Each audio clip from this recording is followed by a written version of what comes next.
تربیت یافتہ اور ماہر تعینات کرے جو نوجوانوں کو ون ویلنگ کے نقصانات سے آگاہ کریں اور ان کے اندر جو یہ شیطانی کھیل کھیلنے کا شوق پیدا ہوتا ہے اس کو کونسلنگ کے ذریعے ختم کرنے کی کوشش کریں۔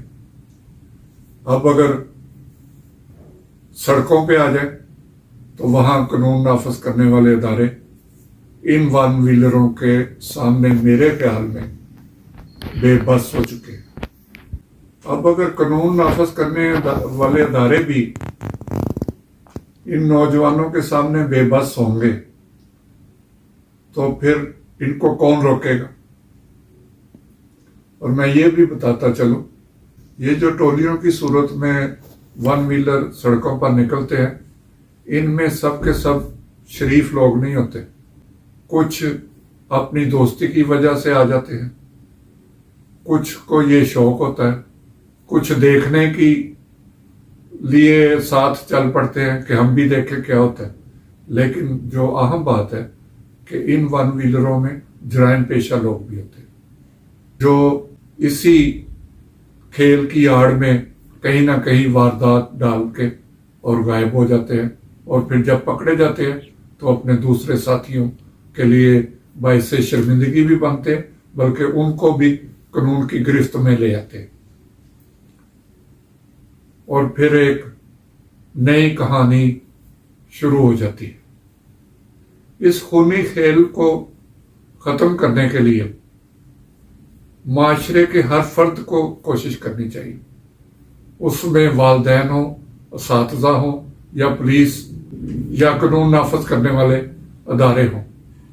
کوئی اگر یہ کہے جیسا کہ والدین کہیں کہ ہم تو بچے کو یہ سہولت دی ہے کہ وہ کالج جائے، اب ہمیں کیا پتہ ہے کہ وہ باہر کیا کرتے ہیں؟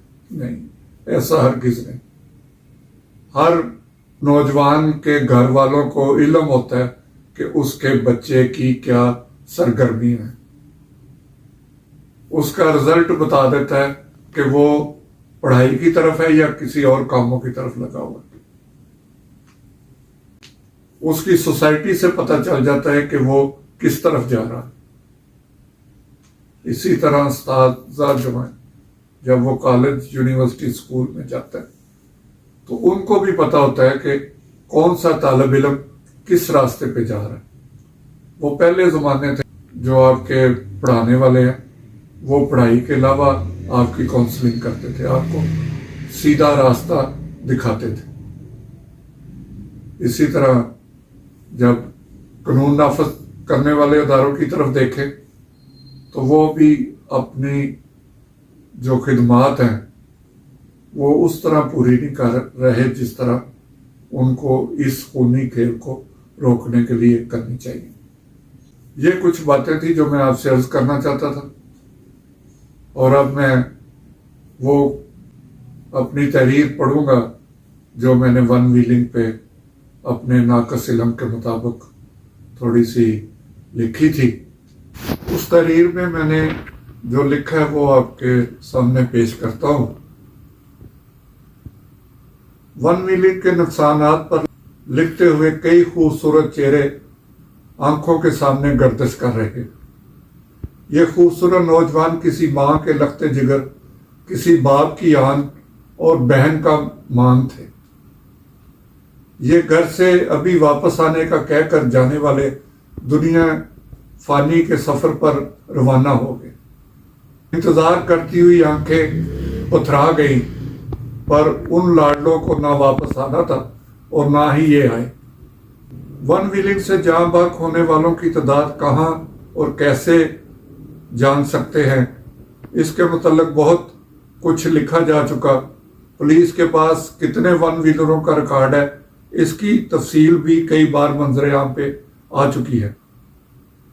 ان تفصیلات کو بار بار لکھ کر کچھ حاصل ہونے والا نہیں، نہ اس سے کسی کا دکھ کم ہوگا اور نہ ون ویلنگ کو کنٹرول کرنے والے ادارے حرکت میں آ سکتے ہیں، بلکہ ان باتوں کا جائزہ لینے کی ضرورت ہے جس کے باعث ایک ون ویلر کا جنم ہوتا ہے۔ جی ہاں، ہر کوئی ون ویلر نہیں بن سکتا، اور نہ ہی ہر کوئی ون ویلنگ کرتے ہوئے موت کے سفر کا انتخاب کر سکتا ہے۔ بعض لوگ ون ویلنگ کو ایک کھیل بھی تصور کرتے ہیں، جو کہ میرے ناقص علم کے مطابق انسانیت سے ایک سنگین مذاق ہے، ایک ایسا مذاق جس سے صرف ایک فرد کی جان نہیں جاتی، بلکہ اس سے وابستہ تمام لوگ زندہ ہونے کے باوجود شہر خاموشاں کا منظر لگتے ہیں۔ ایسا شہر خاموشاں جس میں بسنے والے اپنے ہیرو کی تلاش کرتے پھر رہے۔ ایک ون ویلر کیسے جنم لیتا ہے، اس بات پر غور کرنے کی ضرورت ہے۔ یہ تو ہو نہیں سکتا کہ ایک بچہ جوان ہوا، اس نے موٹر سائیکل پکڑی، سڑک پر پہنچا اور ون ویلنگ کرتے ہوئے کسی فٹ پاتھ، درخت یا گاڑی سے ٹکرایا اور بے سدھ ہو گیا۔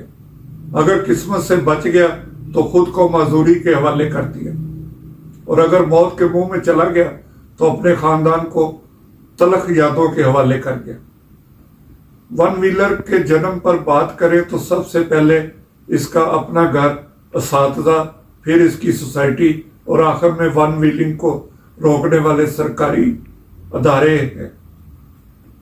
سب سے پہلے ایک ون ویلر کے گھر میں ان رویوں پر بات کرنے کی ضرورت ہے جب ایک بچہ شعوری طور پر اپنے نفع نقصان کے بارے میں فیصلہ کرنے کی عمر کو پہنچتا ہے، تو اس کے سامنے دو راستے ہوتے ہیں جن کا انتخاب کرنے میں اسے سوچنا ہوتا ہے۔ نوجوانی کے منہ زور وقت پر اگر گھر میں اس کی غیر نصابی سرگرمیوں پر نظر رکھی اور کسی بھی لمحے شعور میں جاتی ہوئی عمر کے دوران کوتاہی کا مظاہرہ نہ کرے تو ایسا ممکن نہیں کہ وہ کسی غلط راستے کا انتخاب کر سکے۔ اگر ہم ون ویلر کی منفی سوچ کو ختم کرنے کی کوشش کریں تو وہ موت کے منہ سے بچ سکتا ہے۔ گھر میں بچوں پر نگرانی اور بہتر تربیت سے ون ویلر کے جنم کو روکا جا سکتا ہے۔ گھر کے بہتر ماحول سے ون ویلنگ کو بڑی حد تک ختم بھی کیا جا سکتا ہے۔ آج کے دور میں نوجوانوں کو موبائل کے ذریعے ہر کسی تک رسائی ممکن ہوتی ہے۔ ان کی رسائی میں اچھے اور برے لوگ بھی ہوتے ہیں۔ یہاں بھی اگر بچوں کی گھر میں اچھی تربیت کی گئی ہو تو ان کو آج کل کے آزادانہ ماحول میں بھی بہتر فیصلے کرنے میں کوئی مشکل پیش نہیں آتی۔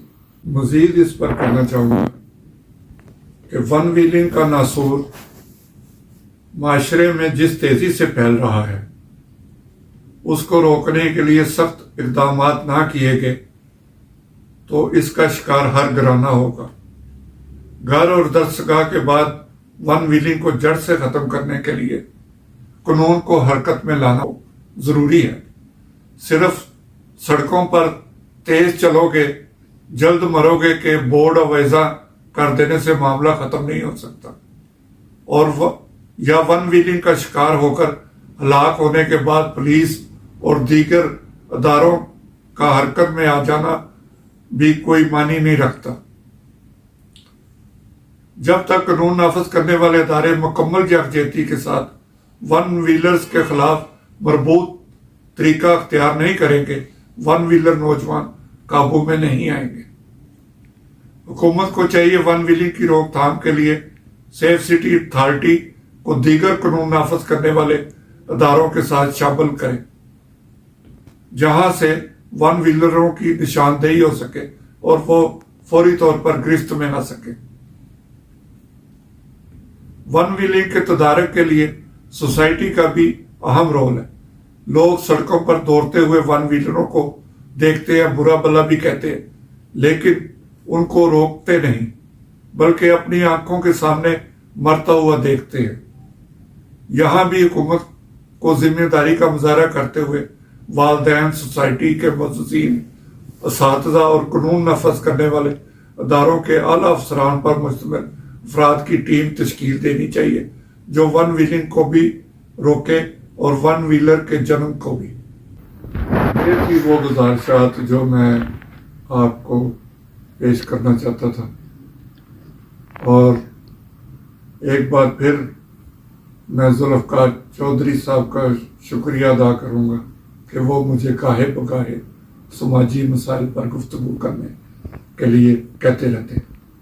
اسی سلسلے کو بڑھاتے ہوئے ہم ایک بار پھر ایک ایسی کمپین شروع کر رہے ہیں جس میں ون ویلنگ، پتنگ بازی اور اسکولوں، کالجوں، یونیورسٹیز میں منشیات کے استعمال کی روک تھام کے لیے کوشش کی جائے گی۔